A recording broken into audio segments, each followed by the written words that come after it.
tell you something. We got a problem. And 99.9% is coming through your little box in the living room. Folks, if the TV is not a god or looked at as such, why does every chair in the living room face it? If it's not an idol. Come to church and find the farthest seat in the back, but boy, when that TV goes on, everybody, you always say, get away, the radiation burns on your eyes. Move back, you're getting radiation burns. Every chair in the room has to face the idol. People say, I don't hear the voice of God. Of course you don't, because the first voice you hear in the morning is your TV, and the last voice you hear at night is your TV. How do you think God's going to get through all that? And the toys the kids are playing with, huh?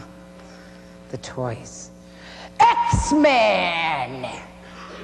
This guy's real popular. Him and the universe and the Keepers of the Stone and the troll dolls. I don't believe the things Christian children are playing with. How are they ever going to learn peace? That's what the kingdom of God is. Peace and joy and righteousness.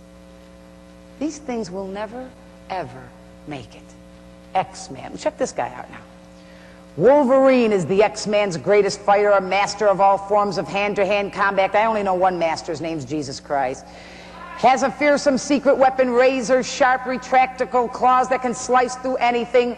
Wolverine also has a reinforced skull and mutant healing abilities that helps him recover from all wounds. So now the children that are playing with this violent toy are learned that he can heal himself. He doesn't need Jesus of Nazareth because Wolverine can heal himself.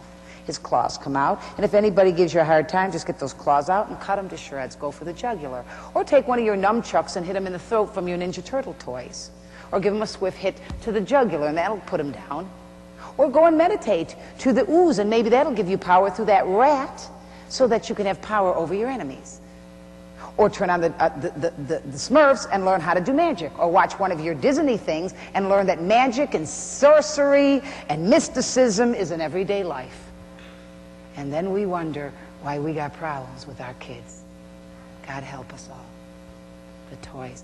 Then they collect cards. You know, kids love cards. Another thing I can't believe, these troll dolls. Everybody with the troll dolls. I remember how popular they got. Were they popular here for a while again? Have you ever thought about, have you studied the troll doll? Trolls live under bridges. They're evil. They come out at night. They got the big eyes so they can see at night. They got that ugly hair that you can never fix, and it's orange. The kids are told to rub their bellies and speak to it. Now, when I was in WitchCraft, I always believed in having a juju bag. And you put all kinds of things in a juju bag, you know, and you talked over the juju bag. It was crazy. But, you know, can't believe I believed in all that mess. And you just fill that juju bag up, and there was always a transference. You either chanted or you talked over things. These kids are taught with a troll doll, rub its belly, speak to it. Keepers of the Stone is another toy the kids get. Hiding the stones, keeping the stones. They're taught to rub them, carry them in their pockets, speak to them. They carry power. What are these kids playing with? But the most powerful part of that child placed in your hands after it exits the womb and literally enters the world as we know it and is placed in the hands of the mother or father is located, ladies and gentlemen, right here. It's called the brain. From the time that that child is placed in your hands, mother, father, grandparent, brother, sister, whatever, who's ever there, whoever will be around that tiny baby, recordings will begin. Everything he sees, everything he hears, everything he watches on TV, everything you read, everything you say will go in the great recorder. It will be recorded in this incredible machine. You literally will create this child by what you feed into the machinery, because he is what he eats. What he takes in is how he will respond.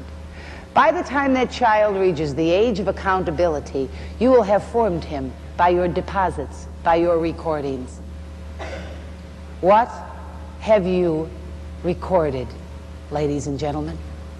What has he watched? What entertains him? Does he get 3.5 hours of cartoons here and one little prayer over supper over here? In the great recorder, what have you recorded that will be life-changing and relevant for his total forming and growth and Christian walk? Parents, you created him. He is what he has been given. I have parents, and I say this at every seminar, come to me with their children this age, I've had it happen to me, and throw them at my feet crying, screaming, do something with that kid. Do something with that kid. And I pick that kid up off the floor and take him in my arms, and I turn to those parents and I say, what have you allowed? What have you said yes to? What's in the recorder? You put it there. It's not his fault. He is what you made. He is what his big brothers and sisters have recorded. He is what mom and dad has recorded. What have you allowed? This child is a product of the recordings and those who made them.